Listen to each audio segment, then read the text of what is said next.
আসসালামু আলাইকুম ভিউয়ার্স। সকালবেলা সবজি বাগান থেকে ওই সবজিগুলো তুলে নিয়ে আসা হয়েছিল। তার মধ্যে সাদা বেগুনটা খুব কিউট ছিল। এখন নুডলস রান্না করার জন্য ডিম স্ক্র্যাম্বল করে ভেজে নিচ্ছি। তারপর কিছু ভেজিটেবল দিয়ে দিলাম। টমেটো আর পেঁয়াজটা আগে ভেজে নিব।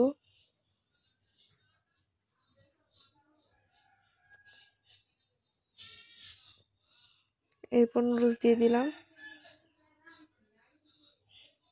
নুডলস মশলা দিয়ে ভালোভাবে মিশিয়ে নিলাম। এই তো পেঁয়াজ কুড়ি আর ধনিয়া পাতা দিয়ে পরিবেশন করার জন্য রেডি হয়ে গেল আমার নুডলস।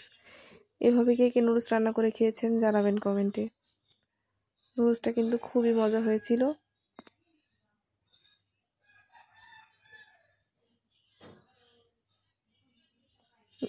নুডলস রান্না শেষের দিকে পেঁয়াজ কুলি আর ধনিয়া পাতা দিলে ফ্লেভারটা খুব ভালো লাগে।